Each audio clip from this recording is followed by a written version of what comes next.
नमस्कार हरि प्रेमियों, आपका हमारे YouTube चैनल में स्वागत है। सभी दर्शकों को जय माता दी। हरि प्रेमियों, कैसे हैं आप? उम्मीद है आप सब अच्छे होंगे। आइए आज का प्रसंग सुनते हैं। आज का प्रसंग है दुर्गा सप्तशती पाठ अध्याय 4। हरि प्रेमियों, अगर आप हमारे चैनल पर नए हैं तो प्लीज़ चैनल को सब्सक्राइब जरूर कर लीजिए और बेल आइकॉन को ज़रूर दबा लीजिए ताकि आप तक हमारे सारे नोटिफिकेशन पहुंच सके। हरि प्रेमियों, आपका एक भी सब्सक्राइब हमारे लिए बेहद मायने रखता है। आइए आज का ये प्रसंग दुर्गा सप्तशती का पाठ अध्याय 4 शुरू करते हैं।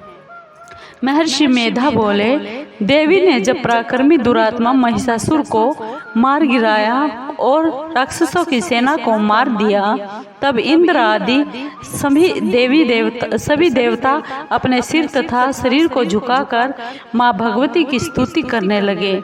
जिस देवी ने अपनी शक्ति से यह जगत व्यापक किया है और जो संपूर्ण देवताओं तथा महर्षियों की पूजनीय है, उस अंबिका को हम नमस्कार करते हैं। वह हम सबका कल्याण करे। जिस अतुल प्रभाव और बल का वर्णन भगवान शंकर, विष्णु और ब्रह्मा जी भी नहीं कर सके, वही चंडिका माँ इस संपूर्ण जगत का पालन करे, अशुभ भय का नाश करे।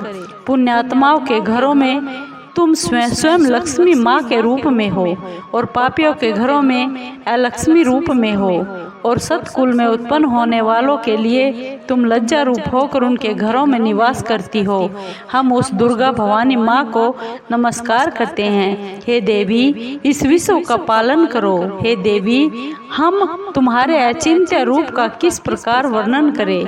असुरों का नाश करने वाली भारी भरकम और समस्त देवताओं और दैत्यों के विषय में जो तुम्हारे पवित्र चरित्र हैं, उनको हम किस प्रकार वर्णन कर सकते हैं। हे माँ, हे देवी, त्रिगुण होने पर भी तुम संपूर्ण जगत की उत्पत्ति का कारण हो। हे माँ, हे देवी, भगवान विष्णु, शंकर आदि किसी भी देवता ने तुम्हारा पार नहीं पाया।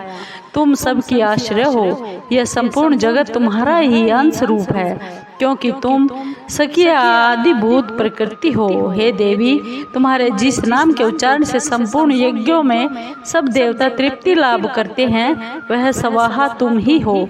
इसके अतिरिक्त तुम पितरों की तृप्ति का कारण हो, इसलिए सब आपको स्वधा कहते हैं। हे देवी, वह विद्या जो मोक्ष की देने वाली है, जो अचिंत्य महाज्ञान स्वरूपा है, तत्व के सार को विवश में करने वाले, संपूर्ण दोषों को दूर करने वाले, मोक्ष की इच्छा करने वाले मुनिजन जिसका अभ्यास करते हैं, वह तुम ही हो। तुम वाणी रूप और दोष रहित ऋग्वेद और यजुर्वेद की एवं उद्गीत और सुंदर पदों के पथ वाले सामवेद की आश्रय रूप हो। तुम भगवती हो। तुम विश्व की उत्पत्ति एवं पालन के लिए तुम वार्ता के रूप में प्रकट हुई हो और तुम संपूर्ण संसार की पीड़ा हरने वाली हो। हे देवी, जिससे सारे शास्त्रों को जाना जाता है, वह मेघा शक्ति तुम ही हो और दुर्गम भवसागर से पार करने वाली नौका भी तुम ही हो। लक्ष्मी रूप से विष्णु भगवान के हृदय में निवास करने वाली और भगवान महादेव द्वारा सम्मानित गौरी तुम ही हो। मंद मुस्कान वाले निर्मल पूर्ण चंद्रबिंब के समान उत्तम सुवर्ण की मनोहर कांति से कमनीय तुम्हारे मुख को देखकर भी महिषासुर क्रोध में भर गया। यह बड़े हैरानी की बात है कि हे देवी, तुम्हारा यही मुख जब क्रोध से भर गया तो उदय काल के चंद्रमा की भांति लाल हो गया और तनी हुई भौहों के कारण विकराल रूप हो गया। उसे देखकर भी महिषासुर के शीघ्र प्राण नहीं निकल गए। यह बड़े आश्चर्य की बात है। आपके कुपित मुख के दर्शन करके भला कौन जीवित रह सकता है। हे देवी, हे दुर्गे माँ, तुम हमारे कल्याण के लिए प्रसन्न हो। आपके प्रसन्न होने से इस जगत का अभ्युदय होता है और जब आप क्रोधित हो जाती है तो कितने ही कुलों का सर्वनाश हो जाता है। यह हमने अभी जाना है, जब तुमने महिषासुर की बहुत बड़ी सेना को देखते देखते ही मार दिया। हे देवी, सदा अभ्युदय प्रताप देने वाली तुम जिस पर प्रसन्न हो जाती हो वही देश में सम्मानित होते हैं। उनके धन यश की वृद्धि होती है, उनका धर्म कभी स्थिर नहीं होता। उनके यहाँ अधिक पुत्र और पुत्रियाँ और नौकर होते हैं। हे देवी, हे माँ, हे भवानी, तुम्हारी कृपा से ही धर्मात्मा पुरुष प्रतिदिन श्रद्धा पूर्वक यज्ञ करता है और धर्मानुकूल आचरण करता है और उसके प्रभाव से स्वर्ग लोक में जाता है। और क्योंकि तुम तीनों लोकों में मनवांछित फल देने वाली हो, हे माँ, हे दुर्गे, हे भवानी, तुम स्मरण करने पर संपूर्ण जीवों के भय नष्ट कर देती हो और स्थिर चित्तों के द्वारा चिंतन करने पर उन्हें और भी अत्यंत मंगल देती हो। हे दारिद्र दुख नाशिनी देवी माँ, तुम्हारे सिवा दूसरा कौन है?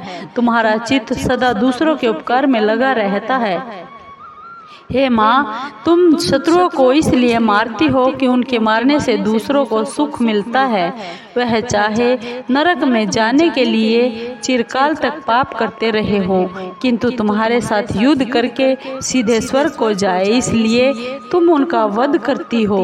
हे देवी, क्या तुम दृष्टिपात मात्र से समस्त असुरों को भस्म नहीं कर सकती? अवश्य ही कर सकती हो, किंतु तुम्हारे द्वारा शत्रुओं को शस्त्रों से मारना इसलिए है कि शस्त्रों द्वारा मरकर वे स्वर्ग को जाए। इस तरह से देवी माँ, उन शत्रुओं के प्रति भी तुम्हारा विचार उत्तम है। हे माँ, तुम्हारे उग्र खड्ग की चमक से और त्रिशूल की नोक की कांति की किरणों से असुरों की आंखें फूट नहीं गई। उसका कारण यह था कि वे किरणों से शोभायमान तुम्हारे चंद्रमा के समान आनंद प्रदान करने वाले सुंदर मुख को देख रहे थे।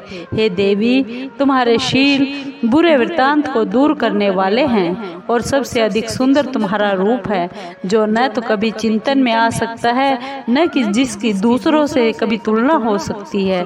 तुम्हारा बल व पराक्रम शत्रुओं का नाश करने वाला है, इससे तुमने शत्रुओं पर दया प्रकट की है। हे देवी माँ, तुम्हारे बल की किसके साथ बराबरी की जा सकती है, तथा शत्रुओं को भय देने वाला इतना सुंदर प्यारा रूप और किसका है? हृदय में कृपा और युद्ध में निष्ठुरता, यह दोनों बातें तीनों लोकों में केवल तुम ही में देखने को आई है। हे माता, हे देवी माँ, हे भवानी, युद्ध भूमि में शत्रुओं को तुमने स्वर्गलोक में पहुँचाया है। इस तरह तीनों लोकों की तुमने रक्षा की है तथा उन उन्मत्त असुरों से जो हमें भय था उसको भी तुमने दूर किया है। तुमको हमारा नमस्कार है। हे देवी, तुम शूल तथा खड्ग से हमारी रक्षा करो, घंटे की ध्वनि और धनुष की टंकार से भी हमारी रक्षा करो। हे चंडिके, आप अपने शूल को घुमाकर पूर्व पश्चिम उत्तर और दक्षिण दिशा में हमारी रक्षा कीजिए। तीनों लोकों में जो तुम्हारे सौम्य रूप है और घोर रूप है उनसे हमारी रक्षा कीजिए और इस पृथ्वी की रक्षा कीजिए। हे अंबिका, आपके कर पल्लवों में जो खड्ग शूल और गदा आदि शस्त्र शोभा पा रहे हैं उनसे हमारी रक्षा कीजिए। महर्षि बोले, इस प्रकार जब सब देवताओं ने जगत जननी माँ भवानी की स्तुति की और नंदन वन के पुष्पों तथा गंध अनुलेपनों द्वारा उनका पूजन किया, फिर सब ने मिलकर जब सुगंधित व दिव्य धूपों द्वारा माँ को सुगंधि देकर निवेदन किया, तब देवी ने प्रसन्न होकर कहा, हे देवताओं, तुम सब मुझसे मनवांछित फल मांग लो। हे भगवती, तुमने हमारा सब कुछ कार्य कर दिया है, अब हमारे लिए कुछ विशेष नहीं रहा, क्योंकि तुमने हमारे शत्रु महिषासुर को मार डाला है। हे महेश्वरी, तुम इस पर भी हमें कोई वर देना ही चाहती हो तो बस इतना वर दो, जब जब हम आपको याद करें, स्मरण करें, तब तब आप हमारी विपत्तियों को हरण करने के लिए हमें दर्शन दिया कीजिए। हे अंबिके, जो कोई भी तुम्हारी स्तुति करे, तुम उनको वित्त, समृद्धि और वैभव देने के साथ साथ उनके धन और स्त्री आदि संपत्ति बढ़ाना, सदा हम पर प्रसन्न रहना। हे माँ, महर्षि बोले, हे राजन, देवताओं ने जब इस जगत के लिए तथा अपने लिए इस प्रकार प्रसन्न किया तब माँ ने तथास्तु कहकर देवी माँ अंतर्ध्यान हो गई। हे भूप, हे राजा, जिस प्रकार तीनों लोकों का हित चाहने वाली वह भगवती देवताओं के शरीर से उत्पन्न हुई थी, वह सारा वृत्तांत मैंने तुमसे कह दिया है। और इसके बाद दुष्ट असुरों तथा शुंभ निशुंभ का वध करने और सब लोगों की रक्षा करने के लिए जिस प्रकार गौरी देवी के शरीर से उत्पन्न हुई थी, वह सारा वृत्तांत मैं यथावत वर्णन करता हूँ।